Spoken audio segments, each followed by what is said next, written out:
Hello, I'm Casey Aiken, and this is 21 This Week. Coming up next, Purple Line.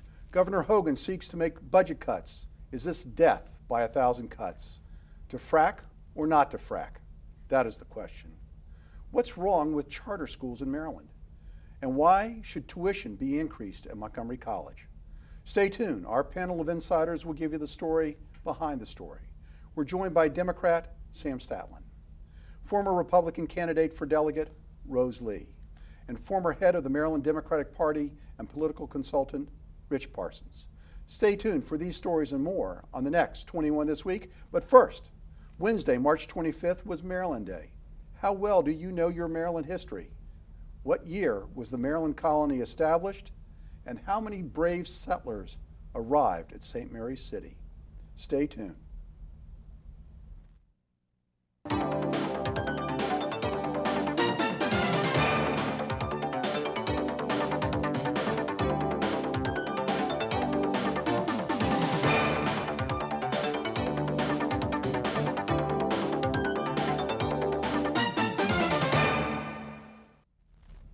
For more than 5 years, the issue of whether to develop shale natural gas in Western Maryland has been a hotly debated topic.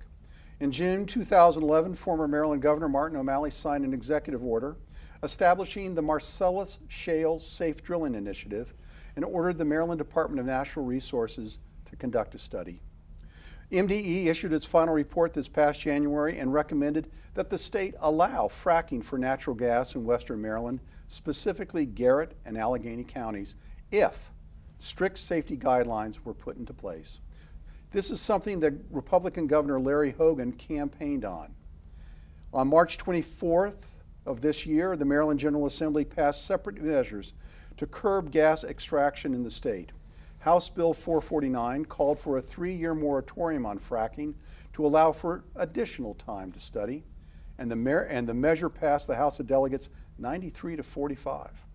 Senate Bill 458 put a hold on drilling companies and strict liability for injuries for residents and for property. That measure passed the Senate 29-17.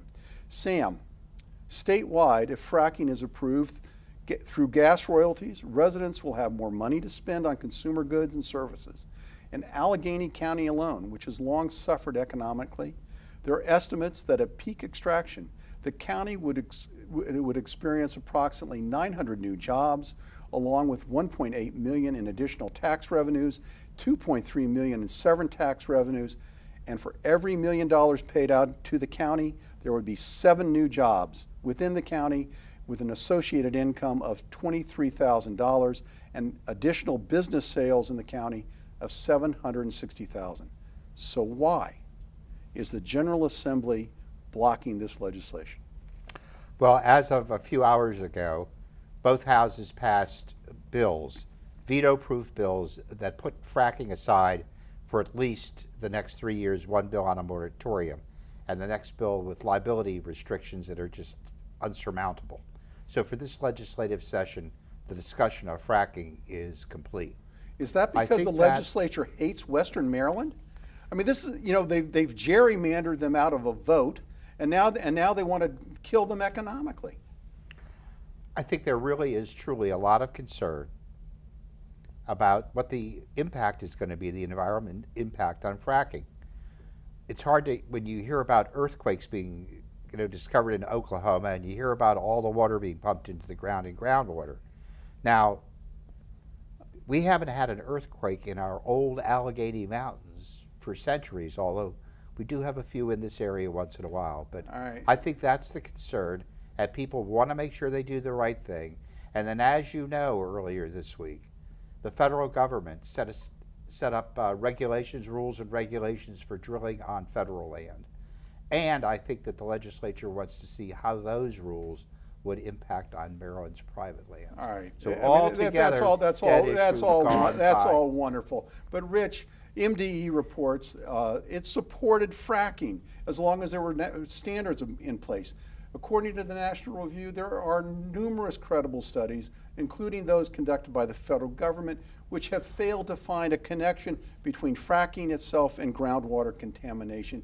And even the head of the EPA, Lisa Jackson, had to admit this. So why, once again, is the state legislator blocking something that would bring needed jobs and revenue to Western Maryland?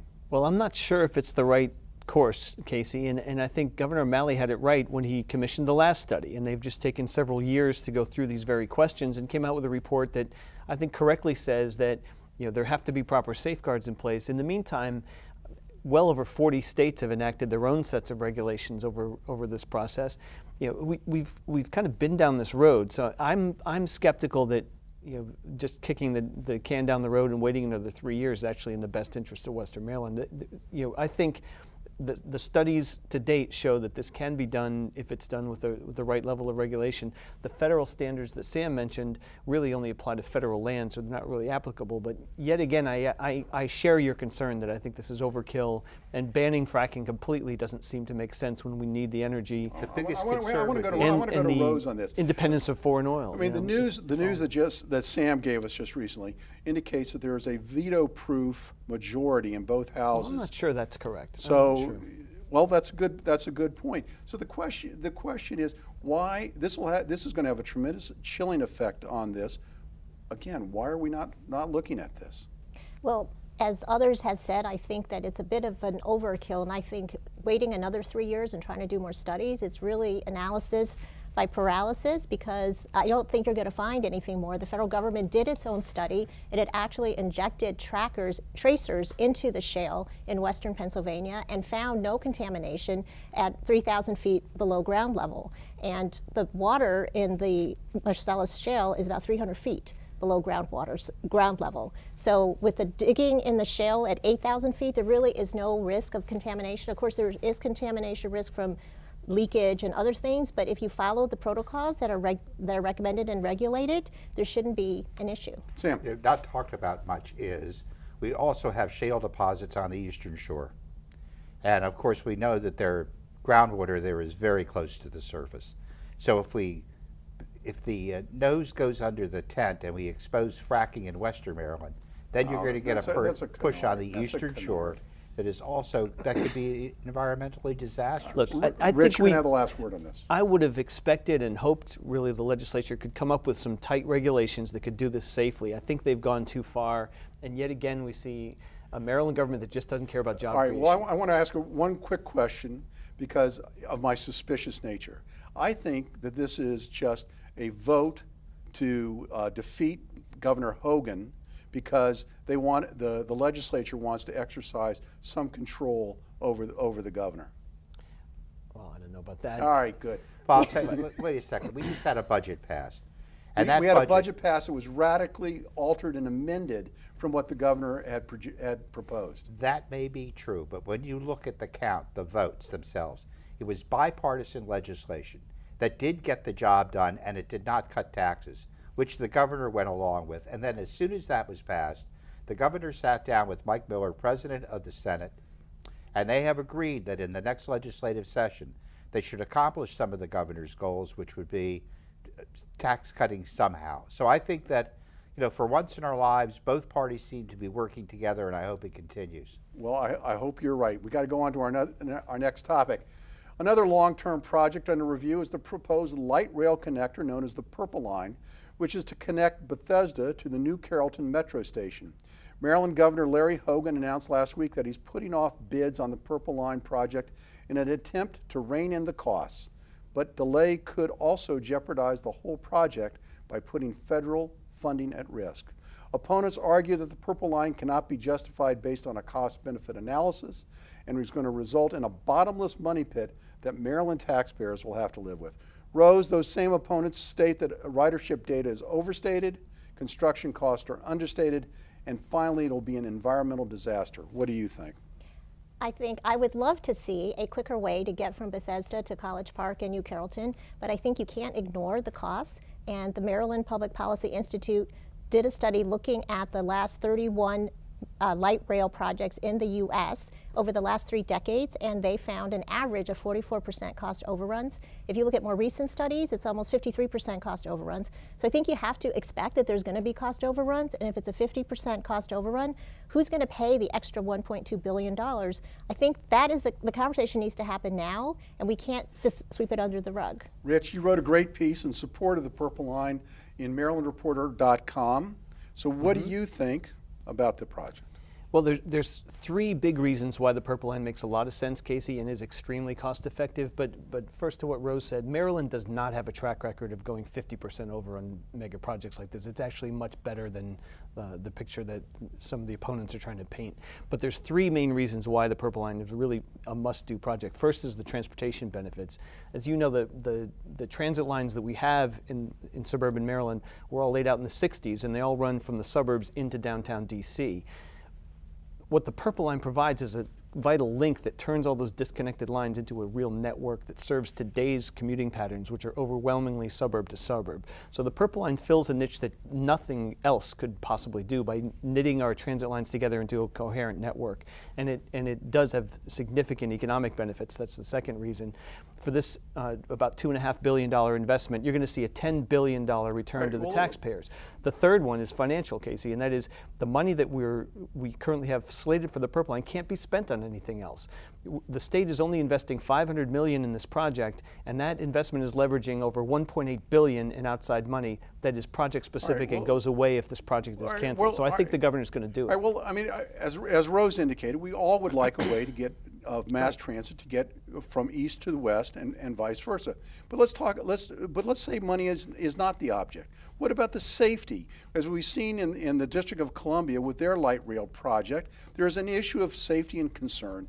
Not only in the District of Columbia, but in Arlington, they abandoned a light rail project for cost and safety issues. Well, there's a huge difference, Casey. How safe is this going to be? The examples you just cited have to do with streetcars that are competing with on-street traffic. Most of the Purple Line alignment, in fact, the part that gets most heavily utilized is the piece from Silver Spring to Bethesda. And that entire section, the Purple Line is moving on its own dedicated right-of-way. And actually, for most of its right-of-way, it is not competing with vehicular traffic, and it's a much more robust light rail system. We're not talking about a streetcar. This is a system that has been tried and true in many jurisdictions around this country. The safety performance of systems like this is quite stellar. I want to go to the Oracle of Silver Spring here, because you have because we know this is not about dollars and cents. It's not about safety. It's about politics. So what is your prediction? Is it going to be built or not built? I have been a supporter of the Purple Line going back to the 90s. I think it will be built. And the main reason I think it will be built politically is that for the first time in a long, long time, on projects that are important to the state of Maryland, FBI is a great example, you have Montgomery County politicians as well as Prince George's County politicians from both parties who have realized the importance of the Purple Line and how it could impact on a project such as drawing the FBI to Prince George's County, where Oracle. Wait, where Oracle. Montgomery and Prince George's County agreed that the FBI would be the appropriate location. You have the congressional and Senate delegations and the governor Oracle. meeting to push this. It's going to be you done. You have stumbled on the truth once again, because if the FBI comes to Prince George's County, the Purple Line will definitely be built. When we come back from this short break, should tuitions at Montgomery County be increased, and why is there such hostility towards charter schools?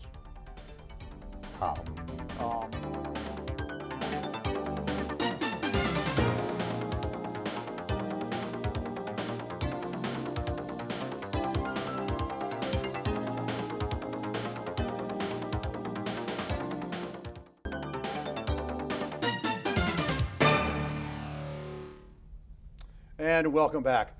Last week, we discussed Governor Larry Hogan's charter school proposal, and we promised to address it again this week after anticipated action by the Maryland State Senate.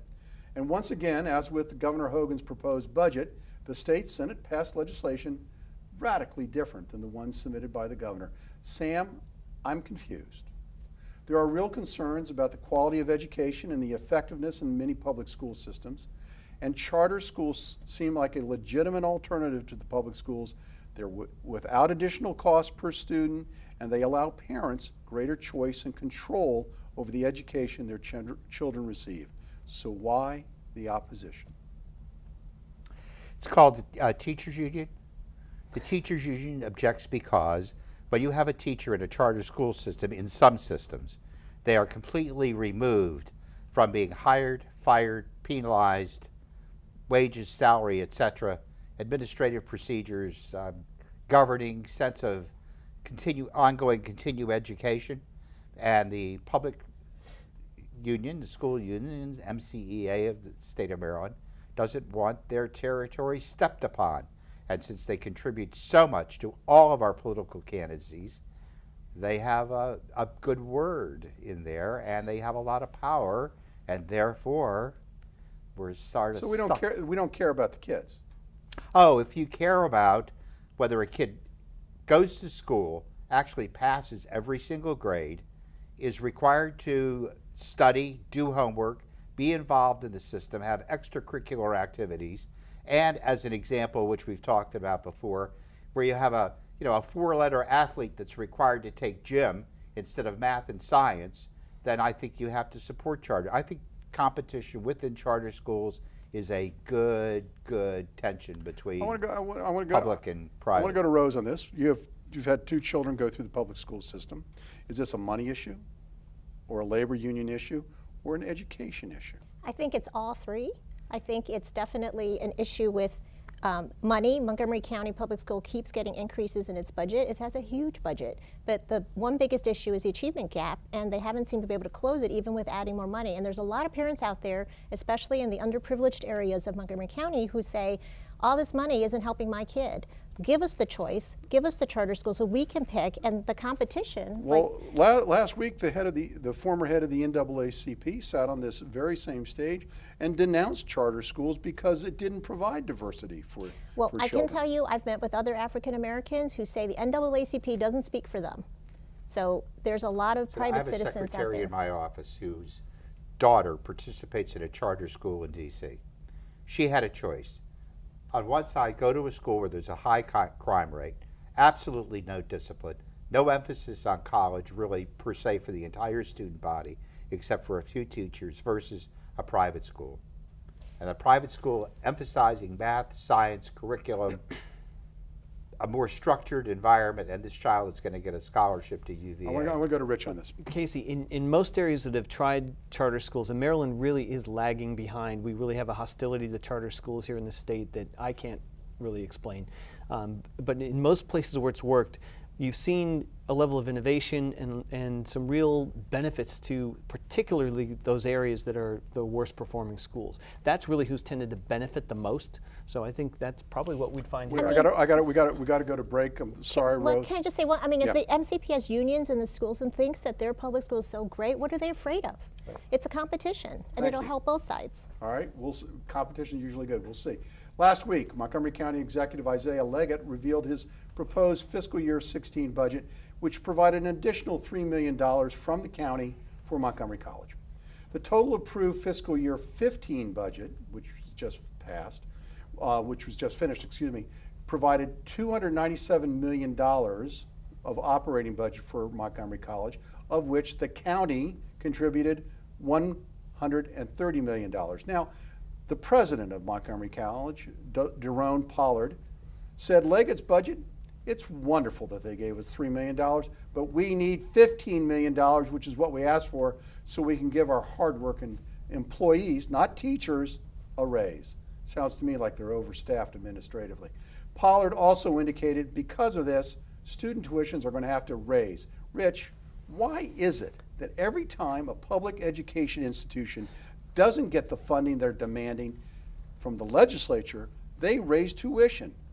Well, I think part of being a good manager is knowing how to ferret out wasteful, costs that could, administrative costs in particular in this case, that I think we probably could expect a little bit more diligence to try to find. And I think we're right to expect that. I mean, I have a student, one of my children is a college student right now at Montgomery College. A $3 increase per credit hour is what was talked about before this latest. It may go up as high as 14.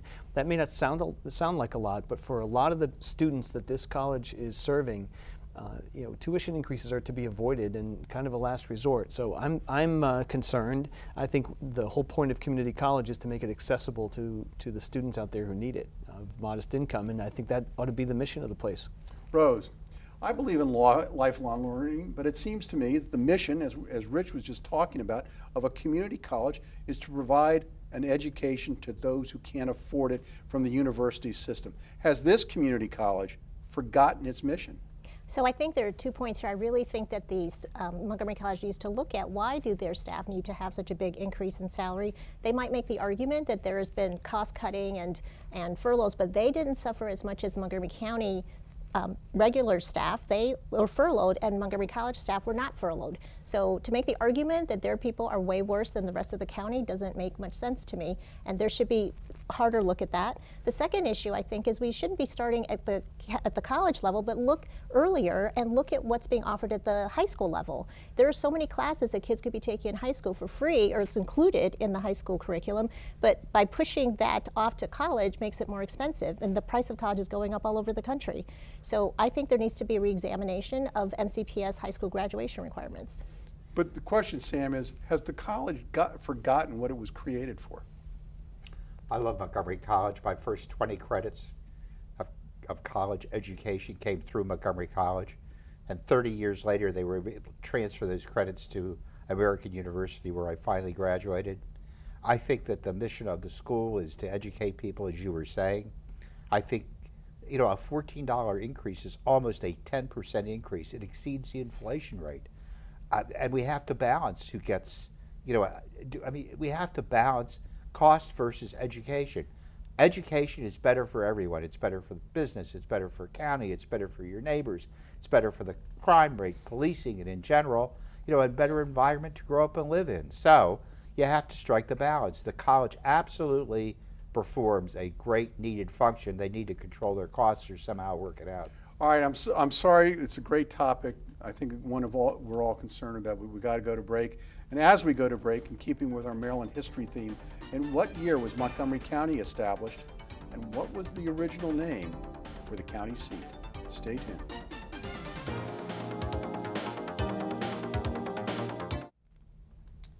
Welcome back. My parting shot today is about a man I admire a great deal. I don't know him really well, but I do admire him. Who among us hasn't felt frustrated in our careers and at times dissatisfied? Well, my friend Dr. Stuart Crone hit such a wall after 30 years of being a dentist, and instead of continuing an unfulfilling practice, Dr. Stu decided to try something more enriching. He closed his dental office and he joined the Peace Corps. After 2 years in Moldavia, where he saw a true need for medical attention, Dr. Stu had his passion for dentistry reinvigorated. He said that giving to others was such a rewarding experience that it caused him to enjoy the work once again. It allowed him to have a more personal relationship with his patients.